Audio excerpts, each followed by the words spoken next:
Hi students, the next important chapter in business law is free consent. What is free consent? It is the act of giving your acceptance to an offer without any compulsion or force. That is, you are going to give your consent, you are going to give your acceptance to the offer without any compulsion by any parties entering into the contract. You are giving your acceptance without your on your own mode. That is called as free consent. Definition of free consent, it is given under section 13 of the Indian Contract Act. What they are saying is, two or more persons are said to be in consent when they agree upon the same thing in the same sense. That is, the parties entering into the contract must agree to the contract without any force. They agree with same thing in the same sense. That is consensus ad idem. The consent in a contract is said to be free when it is not obtained through coercion, undue influence, fraud, misrepresentation, mistake. So we want to see what is coercion, what is undue influence, what is fraud, what is misrepresentation, and what is mistake. If a person entering into the contract, if he is getting the consent with the following things: coercion, undue influence, fraud, misrepresentation, and mistake, then the consent is not free and the contract is not valid, it is voidable. The next aspect is coercion. What is coercion? When a person is compelled to enter into a contract by use of any force by the party or under a threat, it is called as coercion. If it is made physically or any bodily injury is involved, it is called as duress. That is, if a person is compelled by any force, if he is threatened to enter into sign a contract, then it is called as coercion.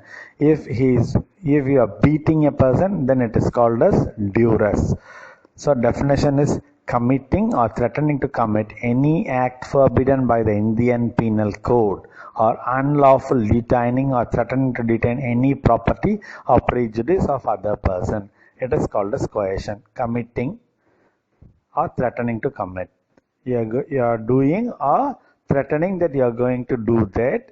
What you are going to do? Any act forbidden by the Indian Penal Code. That you are saying that I will kill you, then it is coercion. If you are killed or threatening to kill, then it is coercion. Unlawful detaining or threatening to detain any property or prejudice of other person.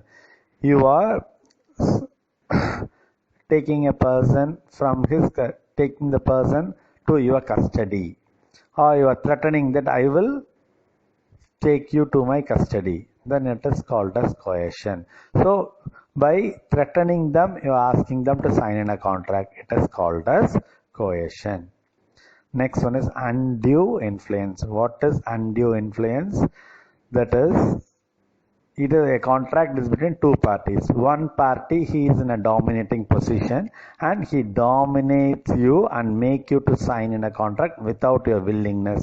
That is called as undue influence. He is having a power and that power he is utilizing it for signing in a contract. You see that sometimes a party is compelled to enter into an agreement against his willingness as a result of unfair persuasion by the other party. That is, one party is in a dominating position and he dominates you and make you to sign in a contract without your willingness. He is using his position for taking some unfair advantage over you, then it is called as undue influence. You see the definition. A contract is said to be induced by undue influence when the parties are standing in a position to dominate the will of the other party and uses that position to take unfair advantage over the other. The following relationship usually gives a presumption of undue influence, that is, parent and child, master and student, doctor and patient. You see that master and student, doctor and patient, parent and child. One party is having a dominating position over the other and he controls that other party and takes some unfair advantage over that other party and makes him enter into a contract. That is called as undue influence. Next one is fraud. Fraud is a representation when wrongly made. intentionally or deliberately with an intention to deceive or defraud the other party is called as fraud. That is, knowingly you are doing some mistake and intentionally you are making another person to enter into a valid contract. That is called as fraud. Making a person, compelling a person intentionally to enter into an agreement. You are with some intention to deceive, you are doing that. That is called as fraud. Essentials of fraud is false representation of facts. You are not going to say the truth. You are going to give some false representations. Next one is relate to material facts. Very important facts, but you are saying false information. Next, the other party on saying that false information, he is motivated, induced, and he will sign in the contract. By that signature, he is going to suffer a loss. Then it is called as a fraud. So you are going to give some false information to a person and motivate. That false information motivates him to sign in a contract. Because of that signature, because of entering into that, he suffered a loss. Then it is called as fraud. Next one is misrepresentation. This is also some false information you are going to give relating to the contract, but it is not intentional. It is unknowingly you are giving some false information. You are believing that it is a truth. So you are saying that, but it is a false information. That is called as a misrepresentation. It also includes non-disclosure of material facts. Certain facts you want to say, but you have not said. It is also misrepresentation. So you are not having any intention to deceive other parties. Then it is called as misrepresentation. The essentials were misrepresentation of fact. You are saying some fact. You are giving false information. Honest belief in truth. You are also believing that it is a true information. Then the information must induce the other party to enter into a contract, but there must not be any intention to deceive the other party. This is regarding misrepresentation. The next one is mistake. What is a mistake? Wrong belief about something in case of a contract. You are wrongly believing something, then it is called as a mistake in case of a contract. There are two types of mistakes. One is mistake of law, another one is mistake of facts. We can see that. Number one is mistake of law. Mistake of law is false belief or wrong belief about the rules and regulations of our country or foreign country. That is mistake of law. You don't know something about the law of our country or foreign country. You are entering into a contract. That is mistake of law. Number one is mistake of law of the country. You cannot, as an Indian citizen, you cannot say that I don't know the laws of Indian country. So ignorance of law is not an excuse. Ignorantia juris non excusat. That is, ignorance of law of our country is not an excuse. So you cannot declare the contract as void in case of mistake of law of the country. It's mistake of law of foreign country. In this case, you don't know the rules and regulations of foreign country. So you have entered into the contract, that is allowed. So the contract is void. Next one is mistake of facts. Mistake of facts is the information or the facts relating to the agreement. False belief about the facts of the agreement. It is called as a mistake of facts. There are two types. One is unilateral mistake. Another one is bilateral mistake. Unilateral is one-sided. If one party has mistaken, then it is called as unilateral mistake regarding the subject matter or the purpose of the contract. One party has mistaken, then it is called as unilateral mistake. Bilateral mistake is both the parties are under mistake. Then it is called as bilateral mistake. There are two types of bilateral mistakes. One is mistake as to subject matter. Next one is bilateral mistake as to possibility of performance. When both the parties are of the agreement working under the contract is under a mistake relating to the subject matter or the purpose of the agreement, it is void.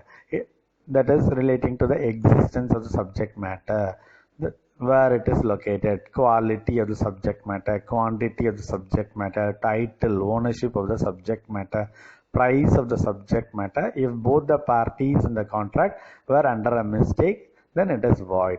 Next one is mistake as to possibility of performance. Possibility of performance. Performance is doing a duty in the contract, possible or not. That is called as possibility of performance. If the act is impossible, then the contract is void. The agreement is void on account of impossibility of performance, even though the consent is given mistakenly. It may be of the type such as physical impossibility. You are ready to do, but physically it is not possible. Then legal impossibility, as you are ready to do, but as per the law it is impossible. Then this is regarding impossibility of performance, bilateral mistake as impossibility. In this case also the agreement is void. This is relating to the various types of mistake. Next one is differences between coercion and undue influence. What is coercion? It is a threat. Undue influence is the using the position for taking some unfair advantage over the other.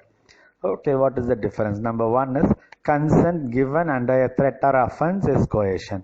Consent given under a moral influence or a moral pressure, it is undue influence. Next one is involves criminal act. Coercion involves criminal act. Undue influence, it doesn't involve any criminal act. Next, involves the use of physical force. Coercion, you are going to beat someone like that, so physical force. Whereas in case of undue influence, you are going to give some mental pressure only, so moral pressure. Next, in case of coercion, there is no previous relationship between the parties in case of coercion. Whereas undue influence, the parties have a previous relationship. One person is in a dominating position over the other. So this is regarding the differences between coercion and undue influence. Next one is differences between fraud and misrepresentation. Fraud, it is intentional. Misrepresentation is unintentional. Fraud, you are going to give some false informations. You know it is false, but you are giving deliberately. It is called false fraud. Whereas misrepresentation, there is a honest belief in truth, that you are thinking it is truth, so you are saying. That is misrepresentation. Next one is parties can resign the contract and claim damages in case of fraud. The parties can say that I don't want the contract. That is, parties can resign. Whereas misrepresentation, the parties can resign the contract only. They cannot claim any damages. Damages are nothing but the monetary compensation. Next one is means for discovering truth are immaterial. In case of fraud, you can't find the truth. Whereas misrepresentation, means of discovering truth are material. You can find the truth because there is some true information out there. So this is relating to the difference between fraud and misrepresentation. Regarding the important questions in this chapter, the various ways in which the consent is not free, that can be asked repeatedly. Then what is free consent? When the consent will be free. Next one is the differences between the fraud and misrepresentation, coercion and undue influence. Next one, the various types of mistakes they are repeatedly asking, and the essentials of fraud. So this is regarding the chapter free consent. If you are interested in my videos, you can subscribe my channel. You can share your views to your friends who belongs to other colleges. Then you can like my video. You can give your valuable comments. Thank you.